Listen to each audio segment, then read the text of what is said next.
Salut les futurs acheteurs. Coucou tout le monde. Alors question qu'on nous pose très régulièrement, à quoi ça sert un panneau solaire? Ouais, alors un panneau solaire, c'est simple déjà à l'origine, deux panneaux solaires, le monocristallin, le polycristallin. Le monocristallin, meilleur rendement par rapport au polycristallin du fait que ce soit du silicium pur, tandis que l'autre c'est du silicium reconstitué. Ouais. Mais ça c'est plus le cas aujourd'hui avec les nouvelles technologies, le polycristallin est quasiment au même niveau que le monocristallin. Ouais, à C'est, 95%, ouais. vous avez le même rendement. Voilà, et c'est pour ça qu'on pose essentiellement du polycristallin et aussi parce que c'est moins cher. Voilà. Donc ça c'est les deux panneaux solaires. Maintenant l'utilité du panneau solaire, comme son nom l'indique, on va vous le poser sur le toit, on va capter les rayons du soleil et on va alimenter votre batterie cellule. Excusez-moi, c'est moi. Ça fait 15 fois qu'on l'a refait. On continue. Fou rire, la dernière fois c'était moi, très là gros c'est fou toi. rire. Donc panneau solaire qui va charger votre batterie cellule en 12 volts. Qui est en 12 volts. Donc votre batterie cellule, c'est l'alimentation de votre camping-car, donc des éclairages, de la pompe à eau, de tout ce qui est 12 volts dans votre véhicule. Oui, parce qu'il y a deux batteries dans un camping-car. La batterie porteur, donc ce qui est sur Fiat, Ford, Citroën, ça c'est la batterie d'origine du porteur. Et après on vient mettre une batterie cellule pour l'alimentation de votre habitat. Donc ce panneau solaire va charger votre batterie cellule par l'intermédiaire d'un régulateur de charge. D'accord. Maintenant, ce qui est intéressant sur les nouveautés aussi qui sortent, c'est un régulateur qui s'appelle un régulateur MPPT. Merci, ouais. MPPT. Donc ce régulateur-là, par rapport à un régulateur normal qu'on met d'habitude toujours, le MPPT, il faut le demander. Ouais. Sinon, il y a toujours un régulateur dans le panneau solaire, mais c'est un PWM. Alors c'est un peu compliqué, mais c'est un régulateur simple. Le MPPT, en fait, son avantage, c'est que vous allez optimiser votre panneau solaire. Vous allez gagner 45% en rendement par rapport à un régulateur normal. Donc c'est assez impressionnant, régulateur MPPT. On commence à... Ça a une valeur, hein, c'est une option. Ça vaut, je crois que c'est... presque 200 euros posés. 200 euros posés.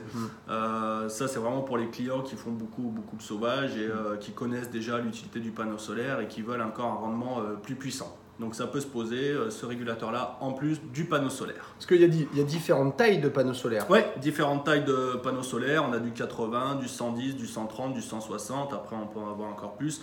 Traditionnellement, on pose du 130 watts. Ouais. Le 80, on a arrêté de le poser, c'est un peu faible. On pose essentiellement du 130. Ça, c'est très classique. Et après, parfois, on peut en poser deux même. Oui, tu peux poser 2 fois 130. Là, vous aurez l'utilité notamment du MPPT parce qu'il va jusqu'à 260 watts, je crois. Donc là, vous pouvez poser deux panneaux solaires, une batterie, voire même deux batteries. Ouais. En effet, on peut multiplier les panneaux solaires. Alors attention, une chose aussi qui est très importante, quand vous achetez votre camping-car, prenez garde au nombre d'options que vous voulez mettre sur le toit. Si vous achetez un camping-car qui n'est pas très long, qui a plusieurs lanterneaux sur votre toit, que vous voulez mettre une antenne, que vous voulez mettre un panneau solaire, pour peu qu'il y ait des lanterneaux et des champignons d'aération qui existent, comme parfois au-dessus des salles de bain, ce genre de choses, il faut faire gaffe que des fois on ne peut pas mettre tout type de panneau solaire. Donc essayez d'avoir une réflexion qui est la taille de mon véhicule. Plus mon véhicule est court, moins on va avoir normalement de zones d'éclairage sur le véhicule, donc moins on va consommer d'énergie. Donc c'est pas nécessaire quand on a un tout petit véhicule d'aller prendre un panneau solaire de 160 watts qui vous empêcherait de mettre un Ebercool, qui vous empêcherait de mettre... J'ai envie de dire, alors après mettre un 130 watts, c'est ce qu'on met très souvent. Si vous voulez avoir encore plus de charge, vous mettez une deuxième batterie.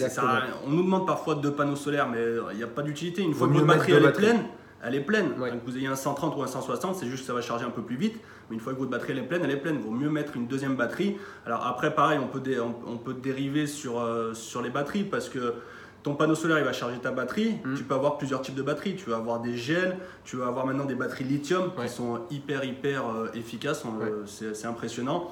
Donc tu as un panneau solaire et tu mets à ce moment-là une batterie plus performante. Voilà. Et c'est vrai que le coût de la deuxième batterie, nous, on est assez fans. C'est vrai qu'on le propose très souvent à nos clients parce que c'est économique, parce que finalement, c'est que le branchement d'une deuxième batterie qu'on met dans le camping-car.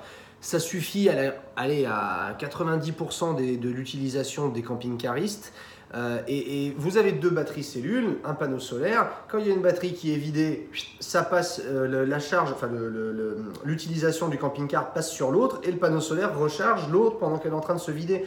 Donc globalement, ça permet d'avoir un rendement qui est plutôt bon et assez économique parce que ça coûte moins cher une deuxième batterie qu'un deuxième panneau solaire. Ouais. Tout à fait. Ouais, donc deuxième batterie, Donc voilà pour le panneau solaire, en fait. En espérant avoir été clair là-dessus, panneau solaire très utile dans un camping-car, ça fait partie des incontournables selon nous. C'est ça. Voilà, allez, n'hésitez pas à commenter. Bye bye. Ciao, bye bye.